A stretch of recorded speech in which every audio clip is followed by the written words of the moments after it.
Hey guys, let's look at the player spotlight for today, and we're going to be looking at the Atlanta Hawks point guard Trae Young, who of course was selected with the 5th overall pick in the 2018 NBA draft by the Dallas Mavericks, traded to the Atlanta Hawks in exchange for Luka Doncic. We're not here to do comparisons between Young and Doncic in today's little segment. We're talking about what Young has shown so far this season. I think it's been a fairly successful start to his NBA career, at least from a fantasy point of view. He's thrown straight into the fray, starting every game, playing 30 minutes a night. You would hope that that would push up a little bit in terms of playing time, but the production has been okay, but there's still a few things that we do need to talk about with Young and what it means for him as we move forward in his career and where he can sort of top out, I guess, dynasty-wise. At this point, he is the 78th ranked player in your standard fantasy leagues, playing those 30 minutes per night, averaging 17.5 points with 1.6 triples, 3.4 rebounds, 8.2 assists, zero point 0.6 steals, and zero point 0.3 blocks, shooting 41% from the field.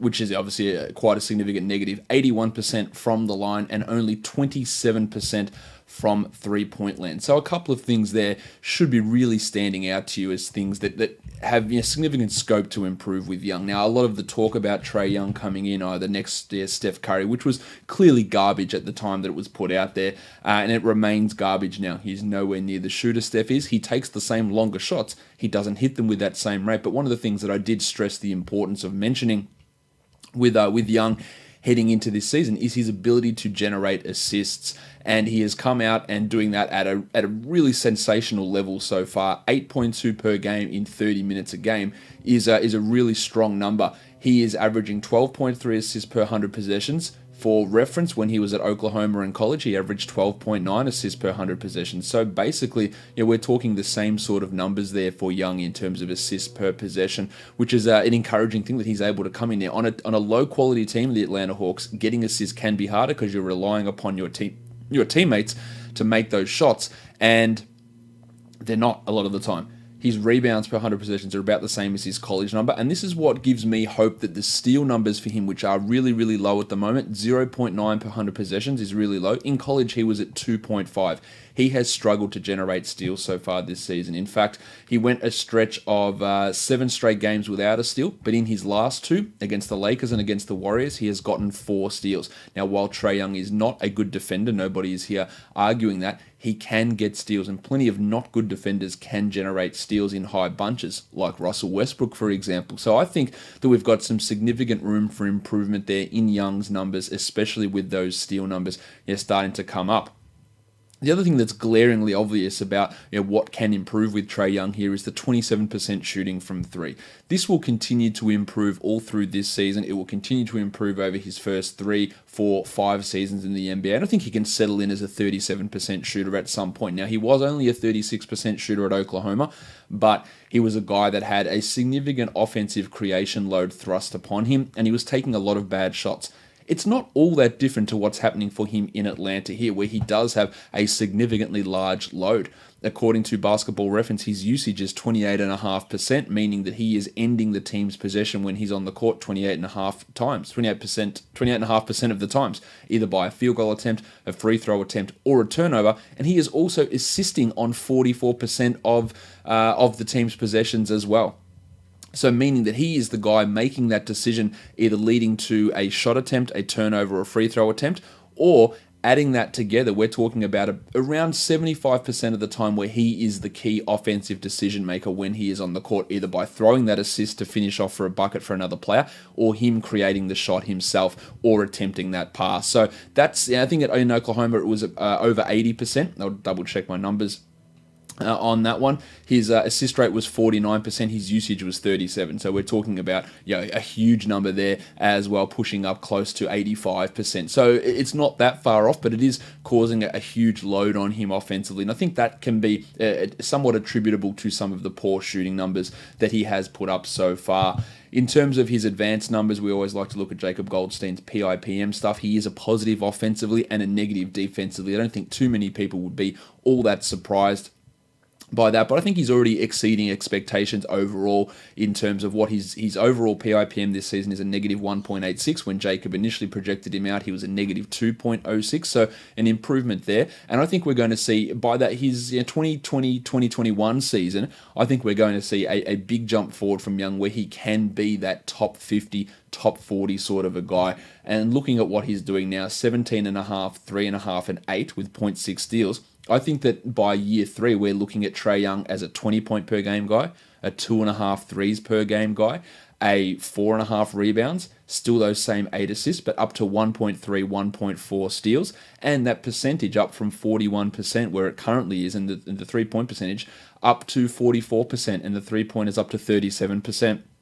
He's getting to the line an impressive amount already. 4.1 free throw attempts per game is a pretty strong number for a rookie, especially getting those amount of fouls is a pretty large percentage. That free throw rate is impressive for someone of his newness in the league. Now, one thing about him that is weird is he doesn't take any corner threes. Only 1% of his shots have been corner 3-pointers, which seems extraordinarily low, especially for a point guard. Now, it's not that he is self-creating all these threes, because that would be the thing. Like, you think, oh, is he doing it all off dribbles, off pull-ups, off self-creation stuff? That's not necessarily the case. 61% of his made threes are assisted, so meaning he's getting a lot of catch-and-shoot type jumpers. But only 1% of his 3-point attempts are coming from the corner. So there is room for him to improve there. He's only taking 37% of his shots are threes, which is quite low. This is according to Clean the Glass. I would have thought he'd be pushing up to 45, 50%. So he's not taking as many threes as what we potentially would expect. He's getting to the rim a lot, which is impressive as well, in the 81st percentile for point guards in getting to the rim, 39% of his shots there as well. No, he's only finishing at 57%, but as a rookie, I think that's a relatively impressive number. And his mid-range shooting has been okay, hitting 43% of his mid-range shots, which is in the 65th percentile for point guards as well. So some impressive numbers there, but the clear things that stand out about Young are the improvement that needs to come from that 3-point shot. Maybe he never gets to a 36% shooter, but he's got significant scope to become a 33, 34% shooter, which would up his numbers pretty considerably. And it's those steal numbers, which sit in the 2nd percentile for point guards. Very, very, very low. But this was a guy who could generate steals in college, and as we know, steal rate in college tends to have a decently high correlation with steal rate in the NBA. His assists and his rebounds have all correlated really well. His free throw percentage is fairly similar. All that stuff is coming across. His usage, his assist rate, all that stuff is similar. His steals just haven't been there. And I do think that will come across for Young at some point. Now, from his other advanced numbers, a PER of around 15. His box score plus minus is significantly negative 3.5. I guess a lot of that, well, not a lot of that, all of that is due to his defensive issues that he does create. And the team is 12.6 points per 100 possessions worse with him on the court, which is a pretty startlingly bad number. It helps when the guy coming in is a really solid, stable, and productive veteran like Jeremy Lin. And Young is just a rookie. This will, of course, change, and it will improve for Trae as his career goes on. But at this point, it hasn't been a great thing so far with his numbers. I think the other thing that needs work is his turnovers, in the 15th percentile for turnover percentage, according to Cleaning the Glass, and that is helping spike his usage as well. But his assist rate is massively high, 97th percentile there. So we're seeing some real positive things as well as some negative things, which, as careers go on, we know that they improve. We know turnovers dip. We know that field goal percentage increases. We know that 3-point percentage increases, and usually assist rate increases as well. So Young, while he currently is the 78th ranked guy this season, I think that he can push into the top 60 this season, and I think that we do have potential. I thought that maybe he wouldn't be able to push to a top 25 like Doncic, like Jackson, like Wendell Carter Jr., out of those upper echelon rookies. I think I had him 5th in my overall dynasty rookie ranks heading into this season. I think that we can push him a little bit higher into that top 50, top 40 sort of a range, and a 24-8 with 1.5 steals and 2.5 threes. I think that's a relatively good expectation for something that Young can do at some point on his rookie contract. He clearly belongs in the NBA. It's not that he hasn't come in and busted straight away. He hasn't struggled out the gate. He looks like he is solid on the court. There's going to be mistakes. We know all these things are going to happen with young players, but I think he's handled it fairly well so far. And the areas where he is struggling, and struggling in a pretty big way, especially over his last 7 games where he's hitting just 18% of his threes. Obviously a disappointing return, 7 of 39 from 3 in that area, but some significant room for improvement for Trae Young heading into this season. I think that we look about 5 or 6 years, we'll probably be looking at his best season, as it is the case for most players who are hitting into age 26 season. And I wouldn't be shocked if he's averaging by then 24 and 9. And 3 threes per game. I think that's a realistic expectation. I think he's going to have a solid NBA career. I think it probably ends sooner than some people or some other elite type players just because of his size and his defensive issues. So maybe by the time he's 30 or 29, he is losing value and he's not necessarily a starting caliber player by that time. So factor that in when you're considering dynasty value. You might not get 12 years of significant value. Maybe you get 8 years of significant value. I think that there is a quicker end to his career than there is with some other players.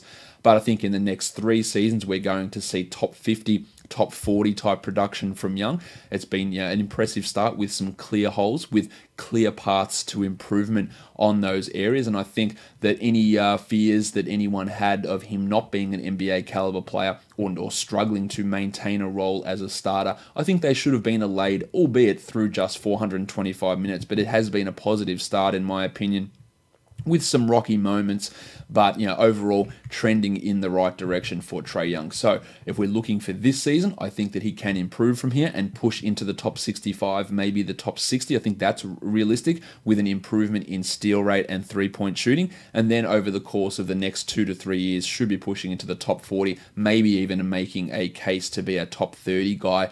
The defense is always going to hold him back, but for fantasy, if he can generate those steal numbers, then there is still some value in Trae Young in the defensive type categories.